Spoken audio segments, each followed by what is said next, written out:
Estamos en el Evangelio de Lucas, hemos estado ahí más de un año, llevamos como un año y medio en este Evangelio. Y Jesús últimamente, ¿verdad? En los últimos capítulos nos está enseñando a través del relato de Lucas. Jesús nos está hablando, ¿verdad? Él le habla a sus discípulos y nos habla a nosotros. Y Él nos está mostrando lo que significa ser un discípulo suyo, lo que significa seguirle, ¿verdad? Y durante las últimas 2 semanas realmente nos ha desafiado. Él nos ha desafiado a considerar si realmente nosotros hemos hecho ese compromiso de seguirle a Él.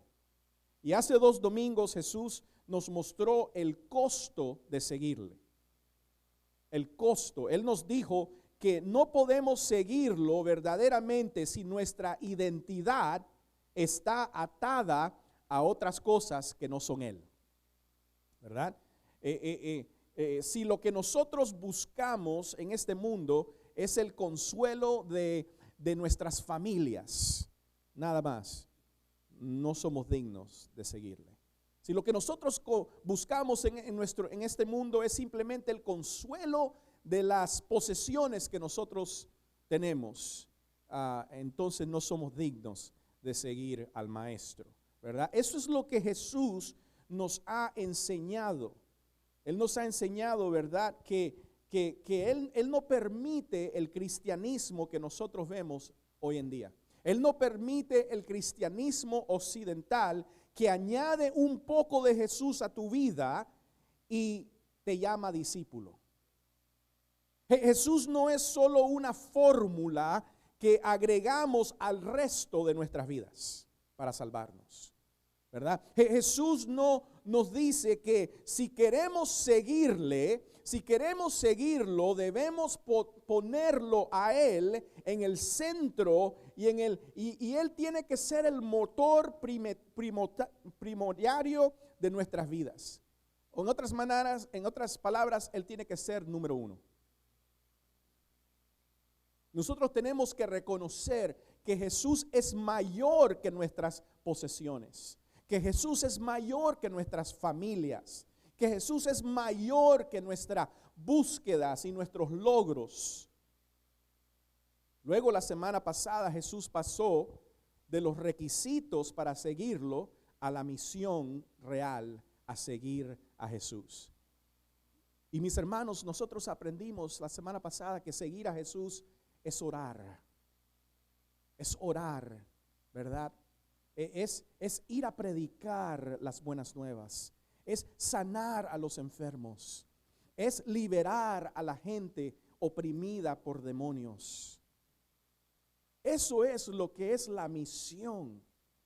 Ese es el proceso, ¿verdad? Que Jesús nos ha dicho que nosotros debemos hacer, nosotros debemos orar, nosotros debemos ir y predicar las buenas nuevas. Nosotros debemos ir y orar por los enfermos. Nosotros debemos ir y liberar a aquellos que están oprimidos. Y lo hacemos dependiendo de Él. Lo hacemos dependiendo de su providencia. Lo hacemos dependiendo de su protección. Lo hacemos dependiendo de su poder. Y en esta tarde yo quiero que miremos el gozo que hay para aquellos que le siguen. El gozo que hay para aquellos que le siguen. ¿Están listos? Vamos a verlo. Lucas capítulo 10, versículos 17 al 24. Dice así: cuando los 72 regresaron, yo sé que algunas traducciones dicen 70 nada más, ¿verdad? Pero esta traducción es la nueva versión internacional, dice 72. Cuando los 72 regresaron, dijeron contentos, Señor, hasta los demonios se nos someten en tu nombre. Este es Jesús hablando, dice: yo veía a Satanás caer del cielo como un rayo, respondió él. Si les he dado autoridad a ustedes para pisotear serpientes y escorpiones y vencer todo el poder del enemigo, nada les podrá hacer daño. Sin embargo, no se alegren de que puedan someter a los espíritus, sino alégrense de que sus nombres están escritos en el cielo. En aquel momento Jesús, lleno de alegría por el Espíritu Santo, dijo: Te alabo, Padre, Señor del cielo y de la tierra, porque habiendo escondido estas cosas de los sabios e instruidos, se las has revelado a los que son como niños. Sí, Padre, porque esa fue tu buena voluntad. Mi Padre me ha entregado todas las cosas. Nadie sabe quién es el Hijo sino el Padre, y nadie sabe quién es el Padre sino el Hijo, y aquel a quien el Hijo quiera revelárselo. Volviéndose a sus discípulos, les dijo aparte: Dichosos los ojos que ven lo que ustedes ven. Les digo que muchos profetas y reyes quisieron ver lo que ustedes ven, pero no lo vieron, y oír lo que ustedes oyen, pero no lo oyeron. Vamos a orar, hermanos. Padre, te damos gracias por tu palabra, y gracias te damos por el gozo que nosotros experimentamos, Señor, al invocar tu nombre, al cantar, Señor, y poder, Señor, traer alabanzas a este santuario que es tu iglesia. Señor, te damos gracias y te pedimos que hoy, a través de tu Espíritu, Señor, tú reveles a nuestros corazones el gozo que tú tienes para nosotros. Espíritu Santo, te invitamos a que ministres a cada uno de nosotros. Te invitamos, Señor, a que tú tomes completo control, no solo de mi boca, Señor, pero de nuestros oídos, y, Señor, control de todo este servicio. Porque queremos, Señor, que todo esto que nosotros hacemos sea en el poder del Espíritu Santo. Así que te lo pedimos, Señor, en el nombre de Jesús. Amén y amén. Mis hermanos, durante los últimos años yo he dirigido en nuestra iglesia un estudio bíblico sobre el tema de discipular a otros. Y yo siempre comienzo ese estudio bíblico haciendo una pregunta. La primera noche que nos reunimos, yo les hago una pregunta a las personas que están ahí, y siempre comienzo con esta pregunta: ¿qué tipo de emociones vienen a tu corazón cuando piensas en el mandato de Jesús para que vayas y hagas discípulos? Yo quiero que ustedes piensen eso. ¿Qué tipo de emociones llenan tu corazón cuando tú comienzas a pensar en el mandato de Jesús a tu vida de que vayas y hagas discípulos? Y cada vez que yo hago esa pregunta, hermanos, recibimos todo tipo de respuesta. Algunas personas dicen: bueno, cuando yo pienso en eso, yo me siento nervioso, yo me siento ansioso, yo me siento temeroso, yo me siento abrumado, ¿verdad? Tantas diferentes emociones que vienen al corazón de nosotros cuando pensamos en ser obedientes al llamado de Jesús como sus discípulos, ¿verdad? Pero ¿sabes que casi nadie me dice que lo que ellos sienten como emoción primordial es gozo? Casi nadie me dice: yo siento gozo. Mis hermanos, la semana pasada escuchamos a Jesús decirle a 72 de sus seguidores: yo los envío como ovejas en medio de lobos. Yo quiero que ustedes oren, ¿verdad?, por la cosecha. Yo quiero que ustedes prediquen las buenas nuevas. Yo quiero que ustedes saquen demonios. Yo quiero que ustedes oren por los enfermos. Esa es la misión, ¿verdad?, que Jesús les da a los 72. Y mis hermanos, es la misma misión que nosotros tenemos. Esa misión no ha cambiado. Y sin embargo, hoy, cuando muchos de nosotros pensamos en obedecer a Jesús en esta misión, lo último que sentimos es gozo. ¿Por qué será eso? En nuestro texto de hoy encontramos a los 72 discípulos que habían sido comisionados por Jesús para ir a todos los pueblos del alrededor donde Jesús iba a ir, y vemos lo que ellos están experimentando, la emoción que ellos tienen al regresar de la misión, ¿verdad? Es una emoción abrumadora que atraviesa sus corazones, es gozo. Déjenme hacerles una pregunta, iglesia. ¿Quieres experimentar el gozo que experimentaron los discípulos de Jesús? ¿Cuántos quieren experimentar ese gozo? Levanten las manos. Amén. Gloria a Dios. Gloria a Dios. Bueno, esta es nuestra pregunta directiva en esta tarde. ¿Qué impulsa a los seguidores de Jesús a una vida de gozo invencible? ¿Qué impulsa a los seguidores de Jesús a una vida de gozo invencible? Porque, mis hermanos, yo como pastor ya llevo muchos años en esto, al igual que el pastor Alex, y yo y Alex de hace muchos años nos reuníamos juntos para orar, para traer anhelo el uno al otro, ¿verdad? Y mis hermanos, yo sé que el pastor Alex les puede decir a ustedes, al igual que yo, conocemos a muchas personas que están en el ministerio y no son personas gozosas. Son personas amargas. Son personas que no llevan ese gozo, que estos 72 regresaron con ese gozo. Así que la pregunta es muy importante: ¿qué impulsa a los seguidores de Jesús a una vida de gozo invencible? Ahora, recuerden que el término que Jesús usa para seguirlo a Él, seguir a Jesús, no estamos hablando de la persona que solo piensa en Jesús los domingos. Yo entiendo por qué esa persona no experimenta gozo, ¿verdad? Si esa persona es una persona dominguera que simplemente viene los domingos y el resto de la semana no piensa en Jesús, entiendo por qué no experimentan ese gozo. No estamos hablando de esa persona.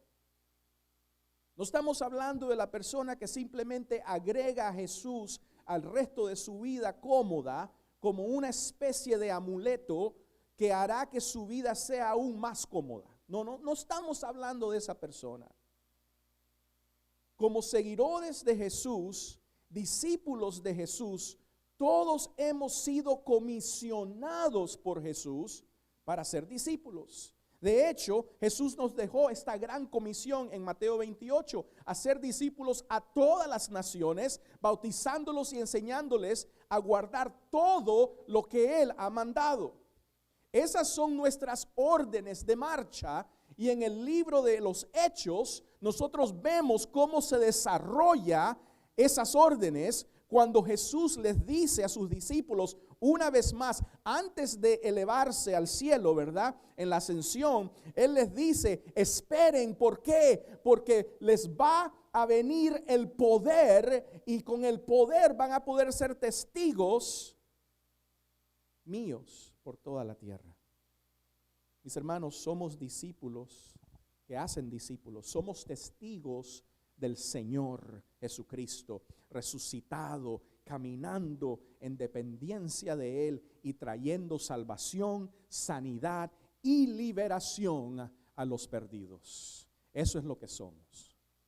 Y esta tarde Jesús quiere que sepamos que si nosotros obedecemos a esa comisión, que si nosotros nos dependemos de Él y vamos y oramos, ¿verdad? Y predicamos y sacamos demonios y oramos por los enfermos, Él quiere que nosotros sepamos que hay un gozo inquebrantable, que hay un gozo invencible que proviene de ser obediente a Él.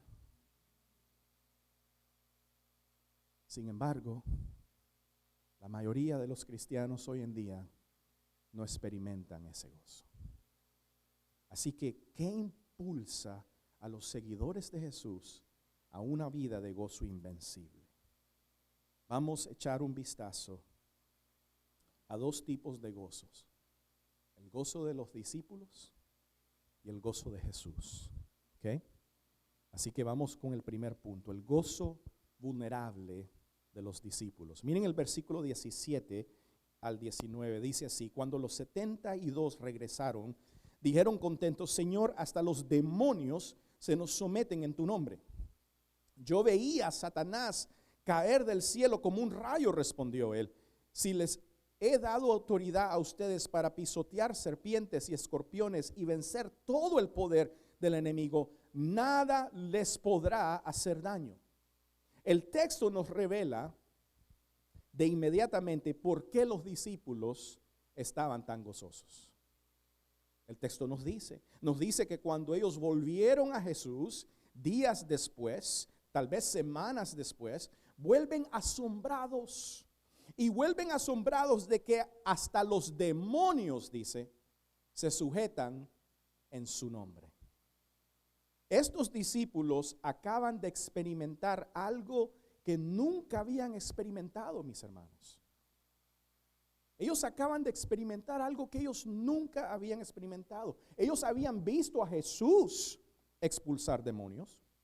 Ellos habían visto a Jesús hacer milagros. Pero ahora los demonios están sujetos a ellos. Ahora son ellos los que en el nombre de Jesús están echando fuera demonios. Algo muy diferente. Déjeme ilustrarle esto. Hace 3 años comencé a llevar a mi hijo Sebastián al gimnasio. Tenía 13 años. El muchachito, ¿verdad? Y realmente yo no soy tan fiel como un aficionado del gimnasio, ¿verdad? Como ustedes pueden verlo. Pero al tener hijos varones y querer discipularlos, ¿verdad? Yo quisiera que en la edad adulta ellos tengan fuerza. Ellos tengan fuerza espiritual, pero que también ellos tengan fuerza física, ¿verdad? Yo quiero que sean varones fuertes, que sepan defenderse espiritualmente y físicamente. Entonces a los 13 años, ¿verdad? Yo comencé a enseñarle a Sebastián cómo levantar pesas y cómo golpear un saco de boxeo, ¿verdad? Un saco de esos que tengo en la casa. Ahora, 3 años después, él está levantando mucho más que papá. ¿Verdad? Al principio, él se ponía ahí, ¿verdad? Y yo le decía, mira, vas a hacer esto. Y él se asombraba cuando él veía que papá levantaba estas pesas, ¿verdad? Y él no podía. Pero 3 años después, él está levantando más que su papá. Todavía, ahora, no se equivoquen, todavía yo puedo caerle a palo, ¿ok? Pero yo veo el gozo en su corazón, en su cara, cuando él puede hacer las cosas en la sala de pesas que hace 3 años él simplemente soñaba poder hacer. Mis hermanos, ese es el gozo que vemos que los discípulos, cuando vienen a Jesús, están experimentando. Porque ellos han visto a Jesús hacer milagros. Ellos han visto a Jesús, ¿verdad?, liberar a personas de demonios. Pero ellos no lo han podido hacer. Es más, en el capítulo 9 vemos que aún los apóstoles fueron enviados para hacer esto. Y vemos al final del capítulo que no podían sacar el demonio del joven que su padre lo trajo a ellos para sacar el demonio. Ese es el gozo, amados. Quiero que experimentemos ese mismo gozo. Nosotros queremos como iglesia que nosotros podamos salir, ¿verdad?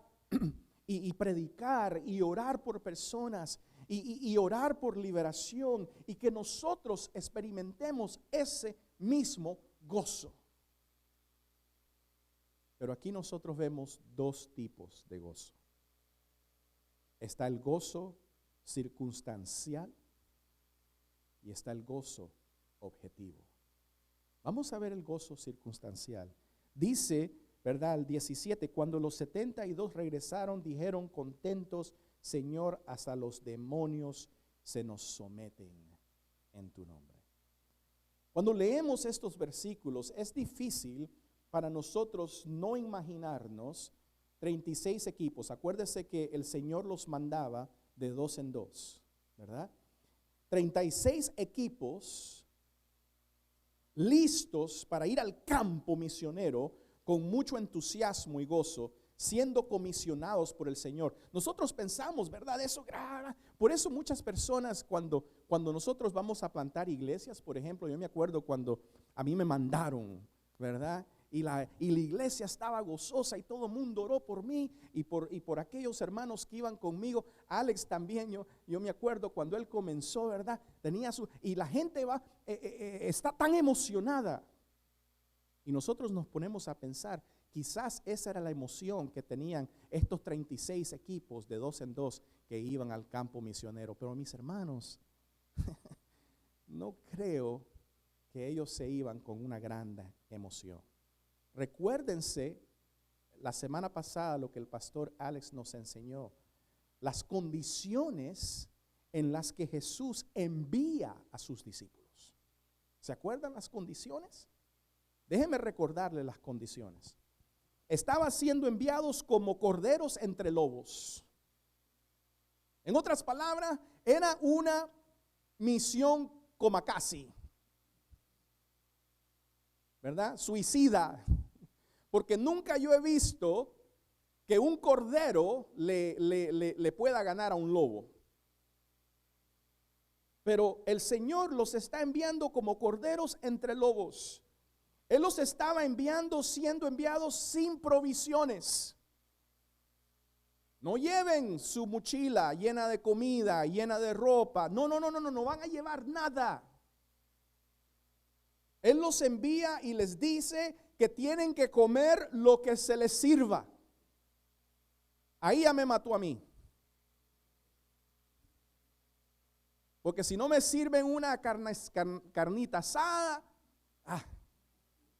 con gallo pinto, ¿verdad? Y después les dice que muchos de ellos serían rechazados. No hay nada emocional de eso, mis hermanos. Si nosotros fuéramos honestos, tendríamos que decir que salir en estas circunstancias hubiera sido menos deseable para todos nosotros. Yo hubiese ido con las rodillas temblando, esperando el rechazo a menudo, no sabiendo a dónde me iban a abrir las puertas, no sabiendo a dónde iba a dormir, no sabiendo dónde iba a comer, no sabiendo dónde me podía tomar un baño, cambiar la ropa. ¿Qué ropa? Si el Señor no me dejó llevar ropa.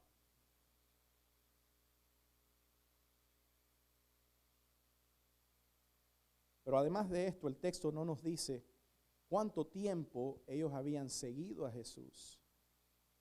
Pero sí nos dice que en el capítulo 9 Jesús había mandado a los apóstoles, a los 12, y nos dice en el versículo 37 que esos apóstoles no podían sacar el demonio del joven, que el padre tan desesperado vino buscando de su ayuda.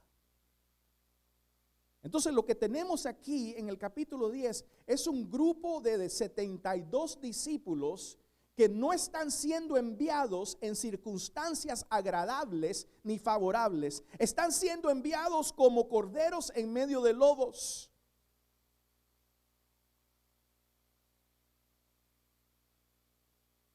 Yo me pongo a pensar que mientras estos 72 discípulos se despedían unos de otros, ¿verdad? Debió haber muchas incertidumbres en sus corazones. De seguro lágrimas, lágrimas, porque ellos se despedían y no sabían si iban a regresar. No sabían.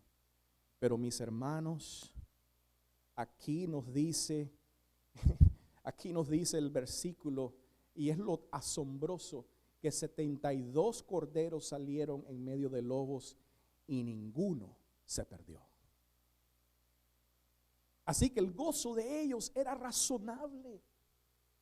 Y yo me esfuerzo por resaltar este punto para fácilmente podemos, porque si no nosotros fácilmente podemos continuar leyendo los versículos que siguen y la proclamación de Jesús, y podemos decir, estos tipos eran mundanos, mira, se están gozando por cosas menores, y no podemos ponerlos en una luz no tan agradable. Pero la realidad es que las circunstancias en las cuales ellos fueron mandados, las circunstancias en las cuales ellos regresan, ¿verdad? Es razonable que ellos puedan gozarse, porque ellos han regresado al Señor, ¿verdad? Y han regresado, y no solo regresaron salvos, pero regresaron victoriosos, porque los demonios se sujetaron a ellos en el nombre de Cristo. Pero mis hermanos, el tema que Jesús está a punto de abordar aquí no es que el gozo de ellos era inapropiado. La cuestión es que su gozo es circunstancial. Su gozo es vulnerable. Y el deseo del Señor no es reprenderlos por regocijarse en lo que acaban de experimentar. De hecho, lo primero que Jesús hace es confirmar el gozo y reafirmar la obra poderosa que han presenciado. Porque Jesús, miren el versículo 18 y 19, dice: yo veía a Satanás caer del cielo como un rayo, respondió él. Sí, dice él, les he dado autoridad a ustedes para pisotear serpientes y escorpiones y vencer todo el poder del enemigo. Nada les podrá hacer daño. Lo que Jesús está haciendo, Él está afirmando la proclamación de victoria de sus discípulos. Él está afirmando el gozo que ellos sienten. Él no los está pagando. Él comienza a gozarse con ellos. Él celebra con ellos. Él también está estático acerca de todo lo que pudieron hacer en su nombre. Y el pináculo de eso es que pudieron, ¿verdad? Que pudieron someter a los demonios en el nombre de Jesús. Y Jesús prácticamente les está diciendo: yo sé, yo les entiendo. ¿Sabes por qué? Porque yo con mis propios ojos vi a Satanás caer. Y yo les he dado a ustedes el poder para ser victoriosos contra cualquier obra del enemigo. Mis hermanos, esa es la circunstancia que los lleva, ¿verdad?, a ese gozo. Y Jesús se está regocijando. Él está afirmando el gozo de los discípulos al recordarnos que en Cristo tenemos ese poder.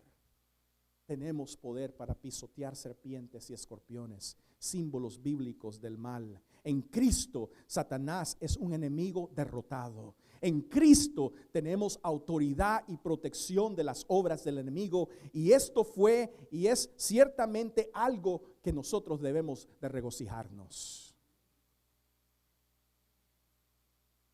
Pero así como Jesús busca animar a sus discípulos, también Él busca informarles el gozo de sus discípulos.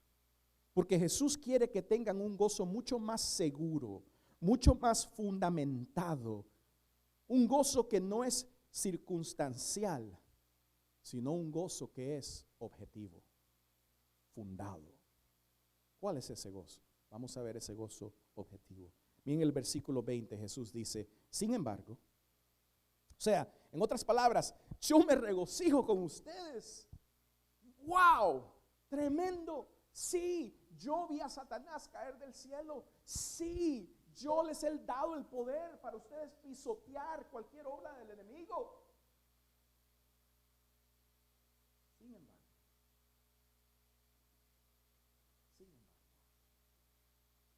no se alegren de que puedan someter a los espíritus, sino alégrense de que sus nombres están escritos en el cielo.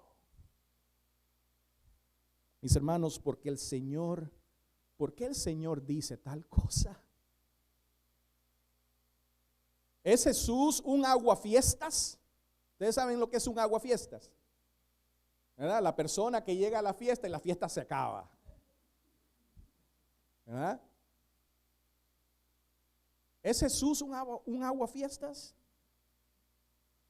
Está diciendo, muchachos, quiero que borren esa sonrisa de su cara, ¿verdad? Yo quiero que ustedes paren la satisfacción que ustedes sienten de poder, someter a demonios. ¿Es eso lo que Jesús está haciendo? No, por supuesto que no. La primera palabra de este versículo que nos enseña lo que Jesús está haciendo es la palabra que dice, sin embargo. ¿Qué quiere decir sin embargo? No quiere decir no hagan eso. O sea, sí, disfrútanlo, gócense. Sin embargo, no se olviden de esto. Es una palabra de transición. Jesús está pasando de regocijarnos con ellos a querer protegerles.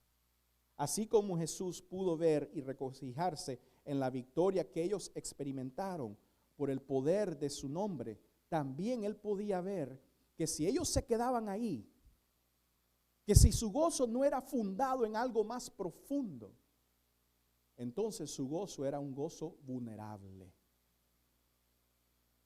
Y cuando nuestro gozo es vulnerable, mis hermanos, nosotros somos como el pueblo que hace 2000 años, un día como hoy, recibió a Jesús con cánticos de Hosana, Hosana, gozándose,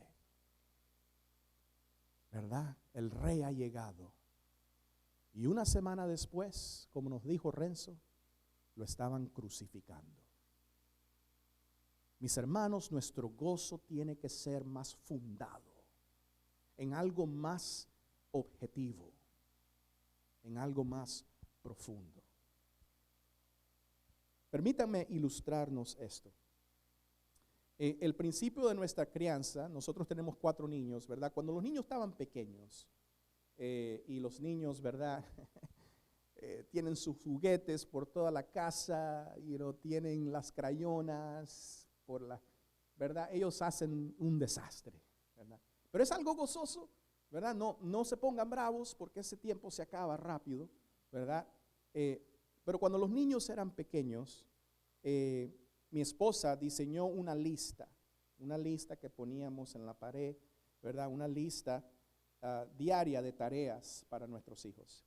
Desde cepillarse los dientes, porque si no pasan días sin cepillarse los dientes, hasta hacer sus camas, ¿verdad? Doblar su ropita, guardar sus juguetes.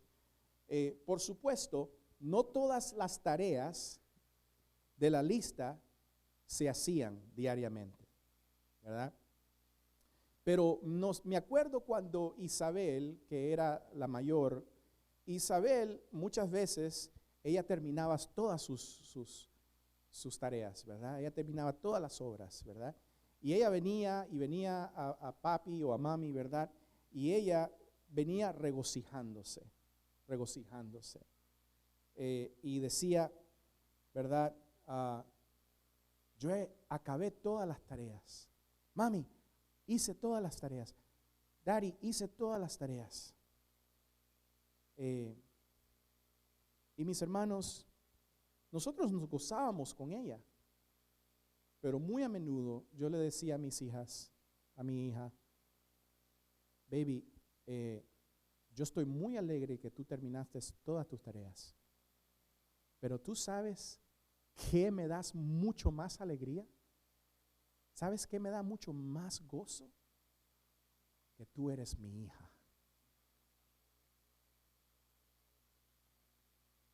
Mis hermanos, la razón por la cual yo hacía eso es porque yo no quería que mi hija basara el gozo de su padre en su desempeño con sus tareas, pero que ella basara el gozo de su padre en su identidad como mi hija. Ella es mi hija y nunca va a dejar de ser mi hija, mis hermanos. Y eso es lo que Jesús está haciendo aquí en este texto.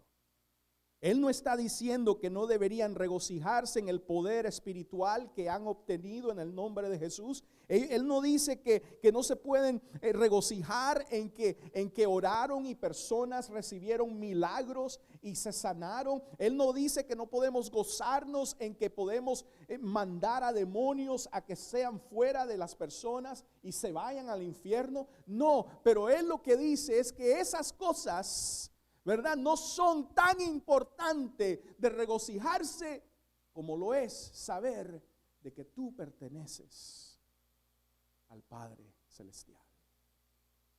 Ese sí es un gozo objetivo. Ese es un gozo fundamentado, mis hermanos.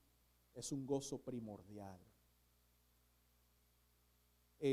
Mis hermanos, Él quiere que el gozo de ellos sea inquebrantable, basado en algo mucho más grande. Él no quiere que el gozo sea vulnerable. Él quiere que el gozo sea invencible.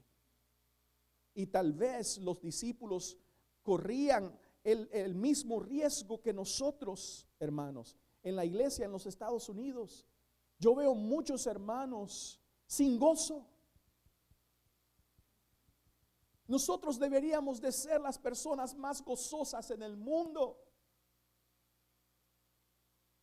Porque todos los días nos deberíamos de levantar y en la mañana y decir: ay, Padre, gracias por la vida que me has dado. Ay, Padre, yo pertenezco a ti.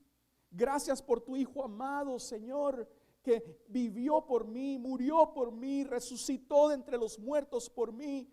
Ha descendido al cielo y está sentado a la diestra del Padre orando por mí. Gracias, Señor, por tu Espíritu Santo que ha venido a morar en mí, que me llena, Señor. Tu Espíritu que me cambia, tu Espíritu que me transforma, tu Espíritu que me revela las lindas verdades de Jesucristo. Oh, nosotros deberíamos de ser los más gozosos de este mundo. Sin embargo, muchas iglesias en los Estados Unidos se gozan los domingos por las luces, las máquinas de humo, los instrumentos musicales, pero no nos gozamos porque nuestros nombres han sido escritos en el cielo.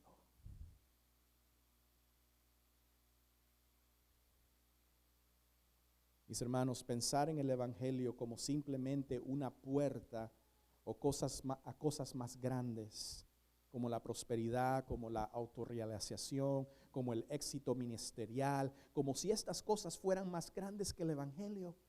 Amigos míos, si estas y muchas otras cosas son la base principal de nuestro gozo es vulnerable. Nuestro gozo es sin fundamento. Nuestro gozo debe basarse en la base de una sola cosa: somos suyos. Somos suyos. Yo no sé usted, pero mi nombre nunca ha estado en una buena lista. Mi nombre nunca ha estado en una lista de Mira qué niño más brillante. Mi nombre nunca ha estado en la lista buena de Santa Claus, ¿verdad? Mi nombre nunca ha estado en una lista de alguien pero ¿sabes qué? Mi nombre está en la lista cuando Jesús tome lista.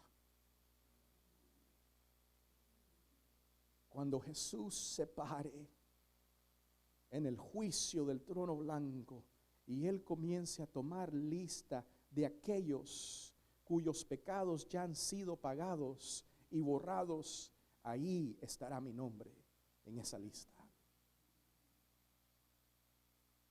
Ese es mi gozo, mis hermanos. Ese es mi gozo. Jesús no nos dice que la base de nuestro gozo, Jesús nos dice, que la base de nuestro gozo no es nuestro éxito como hacedores de discípulos, sino nuestra identidad como hijos de Dios.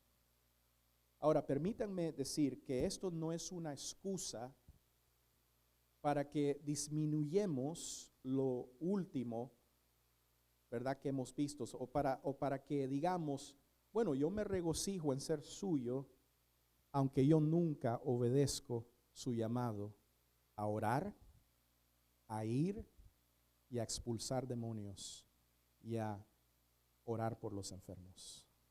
Así no es como funciona.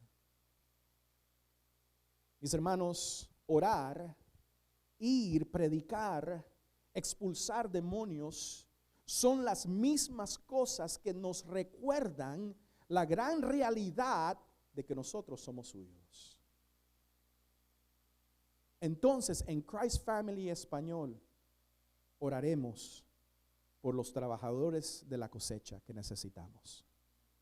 En Christ Family Español, iremos a predicar a las buenas nuevas, a la cosecha en Miami y aún fuera de Miami. Y en Christ Family Español expulsaremos demonios y sanaremos a los enfermos en el nombre de Jesús. Seremos apasionados por estas tareas porque esa es la misión del reino y Jesús está apasionado por esas tareas.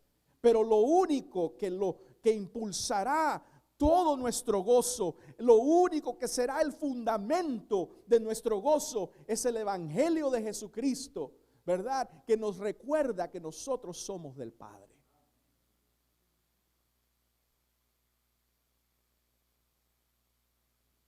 Punto número 2 y el último punto, mis hermanos, es más corto.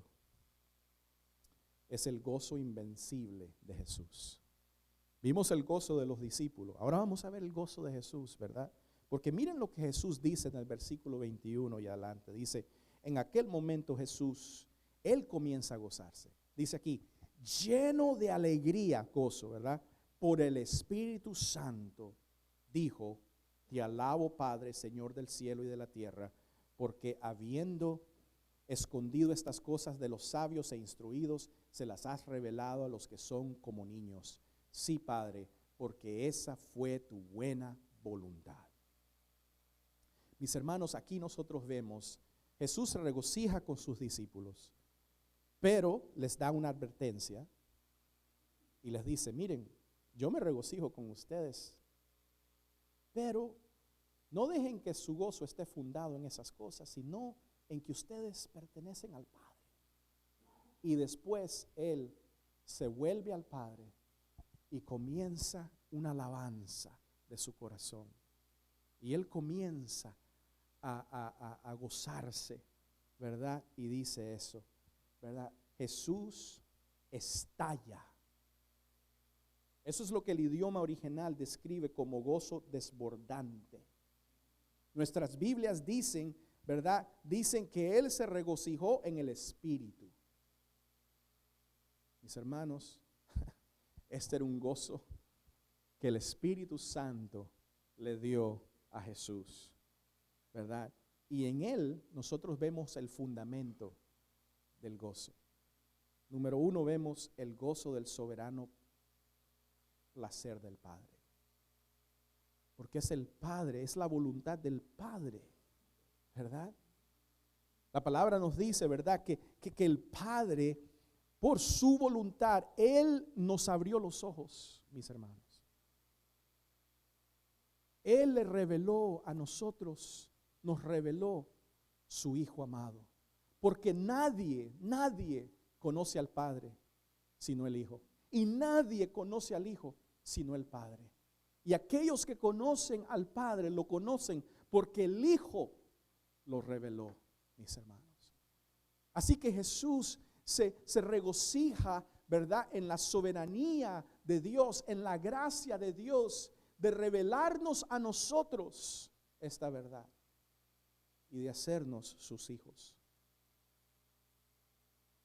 Yo quiero que ustedes vean que el contraste que Jesús está haciendo aquí no es entre los educados y los no educados, pero el contraste, mis hermanos, es entre aquellos que son tan orgullosos que se creen que lo saben todo, y aquellos que dicen: Señor, revélate a mí, porque es la única manera que en verdad llegaremos a conocerle, es que Él se revele a nosotros.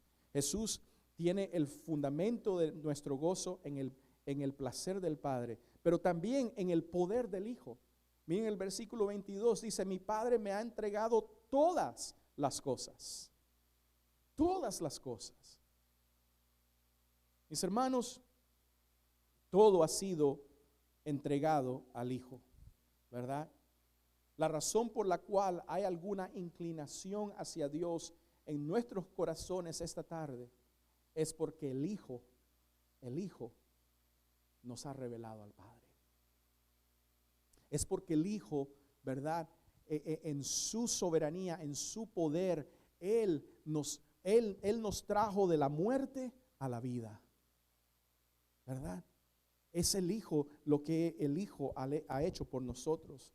Dios, por su voluntad soberana y por el poder de su Hijo, está abriendo los ojos de nuestros corazones a un gozo invencible, a una realidad sustentadora que cambiará tu vida para siempre. Mis hermanos, nuestro trabajo es humillarnos y venir a Él. Y el trabajo del Hijo es revelarnos la belleza de su Padre. Él lo hace, mis hermanos. Por último, el fundamento de nuestro gozo es el gozo del privilegio de ser seguidores de Cristo. Miren lo que el versículo 23 dice: volviéndose a sus discípulos, les dijo aparte: dichosos los ojos que ven lo que ustedes ven.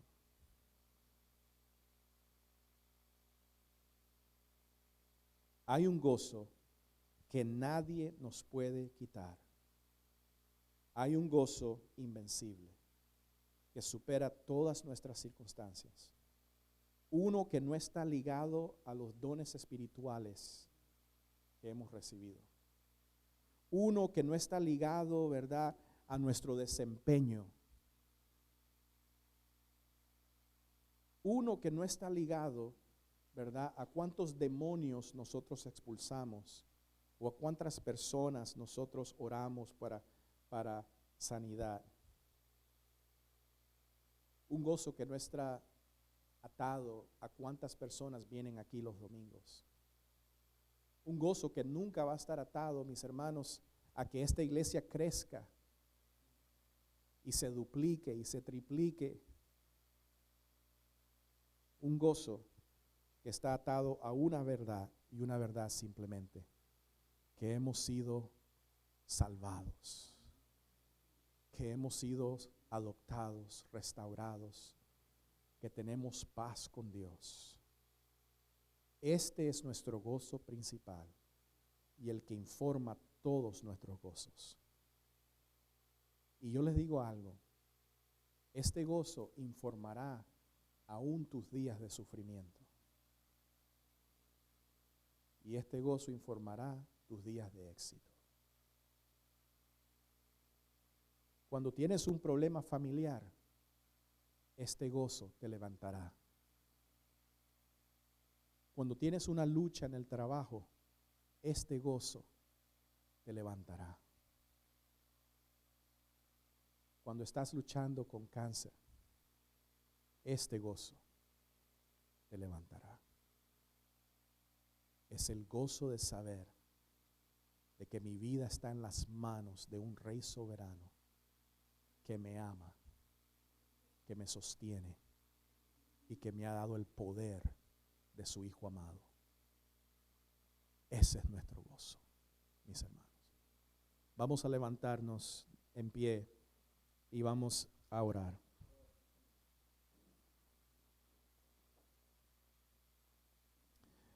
Padre, te damos gracias, Señor, de que tú nos has revelado a través de tu Espíritu, Señor, las bellezas de tu Hijo amado. Y tu Hijo amado nos ha revelado, Señor, el Padre que nosotros tenemos. Tenemos un Padre bello, un Padre perfecto, un Padre misericordioso, un Padre que nos quiere llenar de gracia. Y Señor, te damos gracias que tú nos amas de la manera en que nos amas. Yo te pido, Señor, que ese amor, que esa realidad llene nuestros corazones de gozo, Señor. En el nombre de Jesús, Señor, llénanos de tu gozo. En el nombre de Jesús, Señor, llénanos de esta realidad, de esta verdad, Señor, para que entonces, llenos de esto, nosotros, Señor, caminemos en las buenas obras que tú nos has predestinado caminar, Señor. Señor, queremos creer. Ayúdanos a creer. Ayúdanos, Señor. Que nada nos separe, Señor. Que nada nos quite de la mente de nuestros corazones, Señor, la realidad de quiénes somos en ti.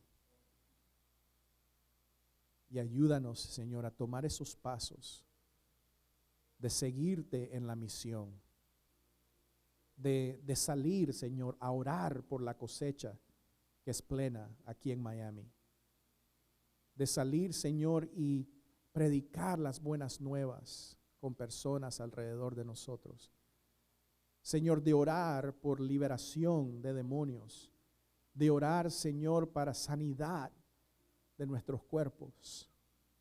Señor, te pedimos que todo esto lo hagamos fundado en la realidad de que nuestro Padre soberano es bueno, de que Él nos ama, de que Él nos sostiene, de que nosotros pertenecemos a Él. Te lo pedimos, Señor, en el nombre de Jesús. Amén. Amén.